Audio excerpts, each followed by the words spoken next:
Bien-aimés, demeurez abondamment bénis et que le Saint-Esprit dispose tous vos êtres, l'esprit, l'âme, le corps, à recevoir encore de ce message avec joie, amour, paix, simplicité, sincérité et vérité de cœur, au nom puissant de Jésus-Christ de Nazareth. Amen. Bien-aimés, je vais vous parler de cette affaire de Je vous salue Marie.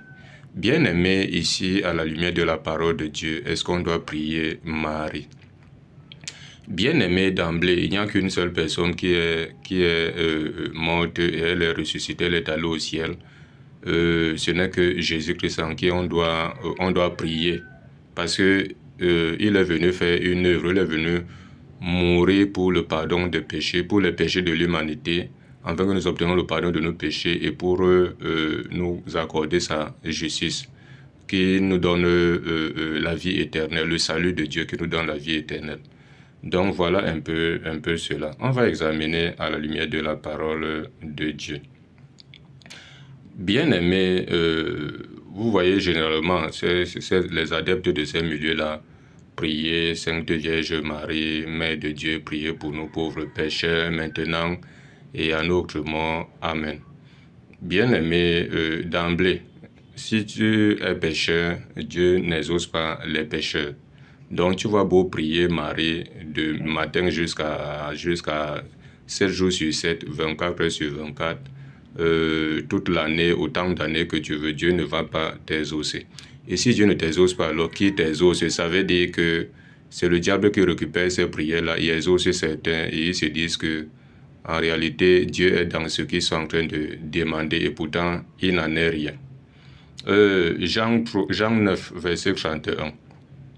Dit là-bas que Dieu n'exauce pas les pécheurs. Mais si on va lire ça rapidement pour ne pas paraphraser ça. Écoutons ce que Jean chapitre 9, verset 31 nous dit. Donc si tu te dis encore pauvre pécheur, sache que Dieu ne t'exauce pas. Et de surcroît, même, tu n'es même pas en train de lui adresser directement tes prières par son fils Jésus. Mais tu passes par une autre personne qui n'a même pas versé son sang pour toi. Voici ce que Jean 9, verset 31 nous dit ici. Nous savons que Dieu n'exauce point les pécheurs, mais si quelqu'un l'honore et fait sa volonté, c'est celui-là qu'il exauce. Celui qui honore Dieu et fait sa volonté, ce n'est que celui qui est son enfant. Voilà, c'est lui qui peut honorer Dieu et faire sa volonté, parce qu'il craint Dieu. Et on va continuer ici à la lumière de la parole de Dieu pour que les uns les autres comprennent. Luc 1, verset 26 à 29. Ce que nous devons comprendre, c'est que ce n'était même pas une prière, c'était une salutation. On va lire Luc 9, verset 26 à 29. Écoutons ce qui s'est passé là-bas. Luc 9, verset 26 à 29.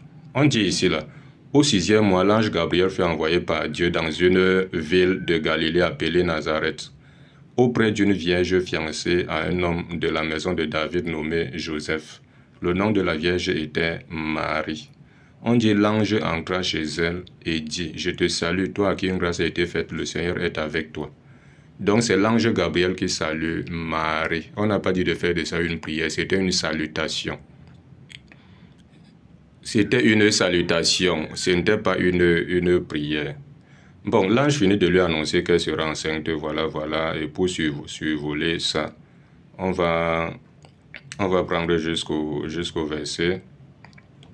Voilà, on va continuer la parole de Dieu pour que nous comprenions. Parce qu'on va encore toucher un autre passage. Donc si vous lisez Luc 1 du verset 26 au verset 29, vous allez comprendre, c'était une salutation, ce n'était pas une prière laissée par Dieu que toute personne doit la faire. Non. On va toujours prendre Luc 1, verset 39 à 42. Luc 1, verset 39 à 42. Écoutons ce qui est dit là-bas. Luc 9, verset 39 à 42 nous dit. On dit, dans le même temps, Marie se leva et s'en alla en hâte vers les montagnes dans une ville de Juda. Parce que quand l'ange lui a parlé, l'ange lui a dit que Élisabeth est aussi enceinte. Bon, Marie, après que l'ange a fini de lui parler, l'ange est parti. Elle s'est levée en hâte, elle est allée vers les montagnes dans la ville de Juda. Angèle entra dans la maison de Zacharie. Zacharie était le mari d'Élisabeth, le père de Jean. Donc, Zacharie était le père de Jean-Baptiste. Élisabeth était la mère de Jean-Baptiste. Angèle entra dans la maison de Zacharie et salua Élisabeth. On dit, dès qu'Élisabeth entendit la salutation de Marie, son enfant tressaillit dans son sein et elle fut remplie du Saint-Esprit. Écoutons bien. Au verset 40, on dit, elle s'écria d'une voix forte, tu es bénie entre les femmes et le fruit de ton sein est béni. Donc ici, c'est Élisabeth qui dit à Marie que tu es bénie entre les femmes et le fruit de ton sein est béni parce que Marie aussi l'avait salué aussi. Donc ne confondez pas ces choses-là. On n'a pas dit de faire de ça une prière, non. Ce n'est pas comme ça les choses de Dieu. Ce n'est pas comme ça. Donc Marie a salué Élisabeth. L'enfant tressaillit dans son sein et elle a dit, tu es bénie entre les femmes, le fruit de ton sein est béni. Ce n'est pas une prière, on n'a pas dit de faire de ça une prière. Et on va voir ici comment est-ce que Jésus a même laissé même une prière ici, mais elle n'a jamais dit qu'on doit prier Marie. Voici ce que Matthieu 6. Verset 9 à 13 nous dit, vous connaissez tous la prière là, Matthieu 6, verset 9 à 13. Il dit, voici donc comment vous devez prier. Notre Père qui est aux cieux, que ton nom soit sanctifié, que ton règne vienne. Donc si vous lisez jusqu'au verset 13, il n'y a pas de Marie dedans. Il faut que vous compreniez pour éviter de faire des prières qui n'ont pas de sens. Voici encore acte 4.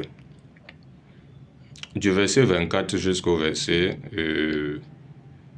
voilà, acte 4, du verset 24 au verset 31, ou du verset 30 même. Ils ont terminé la prière là-bas par le nom de Jésus, non par Marie, non.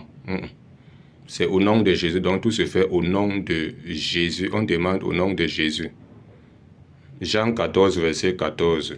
Écoutons bien, Jean 14, verset 14. Écoutons ce que Jésus dit là-bas.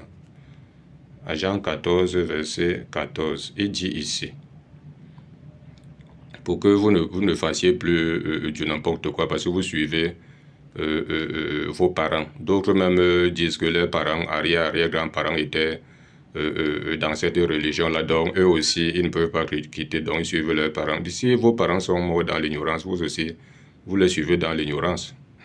Jésus Christ avait raison de dire à Matthieu, je crois, 15, verset 14, il dit, laissez les aveugles conduire les aveugles.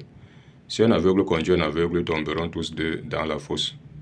Voici ce que Jean 14, verset 14 nous dit.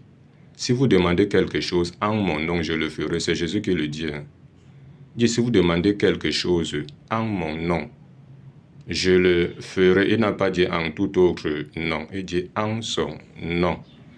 Donc c'est important. On va continuer. Colossiens 3, verset 17 dit, et quoi que vous fassiez en parole ou en œuvre, faites tout au nom du Seigneur Jésus-Christ, en rendant par lui les actions de grâce à Dieu le Père. Donc tout se fait au nom de Jésus.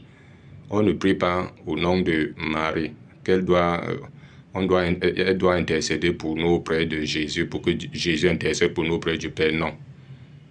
Éphésiens 5, verset 20 dit, rendez continuellement grâce à Dieu pour toutes choses au nom de notre Seigneur Jésus. C'est toujours au nom de Jésus. Et c'est Jésus qui intercède pour nous. On prie directement Jésus. Il n'y a pas un intermédiaire entre Jésus et cette personne-là pour nous. Non. Romains 8, verset 33 à 34. Écoutons ce que Romains 8, verset 33 à 34 nous dit. Romains chapitre 8, verset 33 à 34 nous dit, qui accusera les élus de Dieu? C'est Dieu qui justifie. Qui les condamnera? Christ est mort, bien plus, il est ressuscité, il est à la droite de Dieu et il intercède pour nous. Donc c'est Jésus qui intercède pour nous et non Marie. Donc évitez un peu de prier de tout et de rien. Ce n'est pas bon. Donc il n'y a que Jésus qui est le seul médiateur entre Dieu et les hommes. Il dit à Jean 14, verset 6, que je suis le chemin, la vérité et la vie. Nul ne vient au Père que par moi. Et il dit encore 1 Timothée 2, verset 5 ici. 1 Timothée 2, verset 5 dit, il n'y a un seul Dieu et aussi un seul médiateur entre Dieu et les hommes, Jésus-Christ, homme. Un seul médiateur. On n'a pas prononcé Marie ou je ne sais quoi. Non. Donc, évitez un peu de suivre les gens aveuglement, restez dans ce qui est écrit, parce que c'est au travers de cela que Jésus va aussi nous juger demain ou après-demain. Ok, demeurez davantage enracinés, fondés dans la connaissance au nom de Jésus-Christ. Amen.